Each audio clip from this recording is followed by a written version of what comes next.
কখনো এমন হয়েছে অন্ধকারে একটা দড়ি পড়ে আছে আর সেটাকে সাপ ভেবে একেবারে চমকে উঠেছেন? আমাদের চোখ কি তাহলে সবসময় সত্যি কথা বলে? ভারতীয় দর্শনে জানেন তো, এই ভুল দেখা নিয়ে একটা দারুণ ইন্টারেস্টিং বিতর্ক আছে। একেই বলে খ্যাতিবাদ। চলুন না আজ এই প্রাচীন রহস্যটার গভীরে ঢোকা যাক, একদম সহজ করে। এই যে প্রশ্নটা, কেন আমাদের ইন্দ্রিয় মাঝে মাঝে ভুল করে, এটা কিন্তু কোনো সাধারণ প্রশ্ন না। ভাবলে অবাক লাগে যে এই একটা মাত্র প্রশ্নের উত্তর খুঁজতে গিয়েই প্রাচীন ভারতের দার্শনিকরা জ্ঞান আর বাস্তবতা জিনিসটা ঠিক কী তা নিয়ে এক বিশাল বিতর্কের জন্ম দিয়েছিল। আচ্ছা, এই পুরো বিতর্কটা ভালোভাবে বুঝতে হলে আমাদের দুটো ক্লাসিক উদাহরণকে একদম মাথায় গেঁথে নিতে হবে। একটা হলো ওই যে বললাম, অন্ধকারে দড়িকে সাপ ভাবা, আর অন্যটা ঝিনুকের খোলসকে রূপো বলে ভুল করা। শুনতে খুব সাধারণ লাগছে, তাই না? কিন্তু এই দুটো ভুলের ওপর ভিত্তি করেই গড়ে উঠেছে সব অসাধারণ সব তত্ত্ব। দেখুন, প্রাচীন চিন্তাবিদদের কাছে এই ভুলগুলো কিন্তু স্রেফ ভুল ছিল না, এগুলো ছিল এক একটা চাবিকাঠি।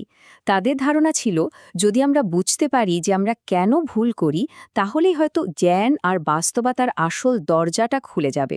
মানে সত্যি জিনিসটা আসলে কি, সেই উত্তরটা যেন ভুলের মধ্যেই লুকিয়ে আছে।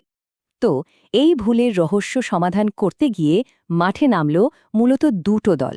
একদিকে ছিল বাস্তববাদীরা, অর্থাৎ রিয়েলিস্টস, আর অন্যদিকে ভাববাদীরা, মানে আইডিয়ালিস্টস।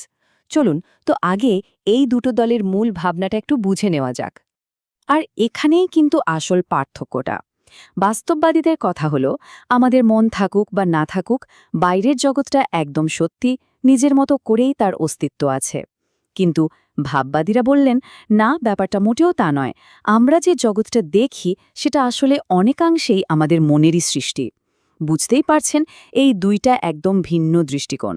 আর তাই ভুলের ব্যাখ্যাগুলোও হয়েছে একেবারে আলাদা। তো চলুন প্রথমে বাস্তববাদীদের যুক্তিগুলো শোনা যাক। তাদের মূল কথাটা ছিল বেশ ইন্টারেস্টিং। তারা বলতেন, আমরা যখন ভুল করি তখনও সেই ভুলের মধ্যে কোথাও না কোথাও বাস্তবতার একটা ছোঁয়া থেকেই যায়। তারা আসলে এই ভুলের মধ্যেই সত্যকে খুঁজে বের করার চেষ্টা করেছিলেন। শুরু করা যাক রামানুজের তত্ত্ব দিয়ে। ওর দৃষ্টিভঙ্গিটা কিন্তু সত্যি অসাধারণ। তিনি বলছেন, আমাদের উপলব্ধিতে নাকি কোনো ভুলই হয় না, যা হয় তা হলো কোনো একটা বাস্তব জিনিসের অসম্পূর্ণ জ্ঞান। ব্যাপারটা বোঝানোর জন্য ওই ঝিনুকের উদাহরণটা ভাবুন। যখন আমরা একটা ঝিনুককে রূপো ভাবি, রামানুজের মতে ওই ঝিনুকের মধ্যে সত্যিই রূপোর কিছু সূক্ষ্ম উপাদান থাকে। আমাদের ভুলটা আসলে কোথায় হচ্ছে? ভুলটা হচ্ছে ঝিনুকের আসল পরিচয়ের বদলে আমরা ওই সামান্য রূপোর অংশের উপর মনোযোগ দিচ্ছি। মানে এটা কোনো আকাশকুসুম কল্পনা নয়, বরং বাস্তব তথ্যেরই একটা ভুল অধিকারাক্ষর।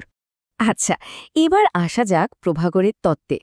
তিনি আবার বলছেন, ভুলটা আসলে কোনো ভুল জ্ঞান নয়, বরং এটা হলো জ্ঞানের অভাব। তার মতে ভুলটা তখনই হয় যখন আমাদের মন দুটো আলাদা জিনিসকে এক করে ফেলে, মানে তাদের মধ্যকার পার্থক্যটার ধরতে পারেন। তাহলে মূল কথাটা কি দাঁড়ালো? ভুলটা কিন্তু নতুন কিছু তৈরি করছে না, এটা হলো দুটো সত্যি জিনিসের মধ্যে পার্থক্য করতে না পারা। যেমন ধরুন ওই দড়ির সাপের ব্যাপারটা। চোখের সামনে একটা লম্বা জিনিস দেখাটা একটা সত্যি উপলব্ধি, আবার আমাদের স্মৃতিতে সাপের যে ছবিটা আছে সেটাও সত্যি। গণ্ডগোলটা বাধে তখনই যখন আমাদের মন এই দুটোকে আলাদা করতে ব্যর্থ হয়। এরপরে আসছে ন্যায় দর্শনের দৃষ্টিভঙ্গি। তারা কিন্তু বলছেন, ভুলটা ঠিক জ্ঞানের অভাব নয়, বরং এটা একটা অ্যাক্টিভ মানসিক প্রক্রিয়া, যেখানে আমাদের মন ইচ্ছে করে, মানে ভুল করে, দুটো জিনিসকে একটার সাথে আরেকটা জুড়ে দেয়। এখানেও দেখুন, আমাদের সামনের দড়িটা বাস্তব, আর আমাদের মনের মধ্যে সাপের যে ধারণাটা আছে সেটাও বাস্তব। কিন্তু আমাদের মন কি করছে? মন ভুল করে সাপের বৈশিষ্ট্যটা ওই দড়ির ওপর চাপিয়ে দিচ্ছে। সোজা কথায়, একটা বাস্তব জিনিসকে অন্য আরেকটা বাস্তব জিনিস বলে ভুল করে। এতক্ষণ তো আমরা বাস্তববাদীদের কথা শুনলাম। এবার চলুন পুরো আলোচনাটাকে একটা অন্য দিকে নিয়ে যাওয়া যাক। এখন আমরা এমন কিছু বৈপ্লবিক ব্যাখ্যার দিকে যাব, যেখানে বলা হচ্ছে ভুলের উৎসটা বাইরের জগতে নয়, বরং আমাদের মনের মধ্যেই। যোগাচার বৌদ্ধদর্শন তো পুরো খেলাটাই ঘুরিয়ে দিল। তারা একটা সাংঘাতিক প্রশ্ন তুলল, আচ্ছা, যদি বাইরে কোনো দড়িই না থাকে, তাদের মতে কোনো বাইরের জগতই নেই। আমরা যা কিছু দেখি, সে দড়ি হোক বা সাপ, সবই আসলে আমাদের মনের ভেতরের ধারণা, যেটাকে আমরা ভুল করে বাইরের কোনো বস্তু বলে ভাবি। আর এর থেকেও চরম একটা মতবাদ এলো শূন্যবাদ দর্শন থেকে, যার প্রতিষ্ঠাতা ছিলেন নাগার্জুন। তারা বলছেন ওই যে সাপ দেখা যাচ্ছে, ওটা বাস্তবও না, আবার মানসিক ধারণাও না, ওটার কোনো অস্তিত্বই নেই। এটা স্রেফ একটা শূন্যতা, আ কমপ্লিট নন এক্সিস্টেন্স। আর এরপর আমরা আসছি অদ্বৈত বেদান্তের এক অবিশ্বাস্য মাথা ঘুরিয়ে দেওয়ার মতো দৃষ্টিভঙ্গিতে। তারা এই ভুলটাকে কোনো সহজ বাক্সে ফেলতেই রাজি নন। তাদের মতে ভুলের সময় আমরা যে জিনিসটা দেখি সেটাকে আসলে বর্ণনা করাই যায় না। তাদের যুক্তিটা বোঝার জন্য এই প্রশ্নটা ভাবুন, দড়িকে সাপ দেখার সময় যে সাপটাকে দেখা গেল, সেটা কি সত্যি? না, তা তো নয়, কারণ আলো জ্বালালেই তো ওটা আর থাকে না। আচ্ছা, তাহলে কি ওটা পুরোপুরি মিথ্যে? তাও তো বলা যায় না, কারণ একটু আগেই তো ওটাকে সত্যি বলেই মনে হচ্ছিল। তাহলে এটা কি? অদ্বৈত বেদান্ত বলছে এটা হলো অনির্বচনীয়, মানে বর্ণনাতীত।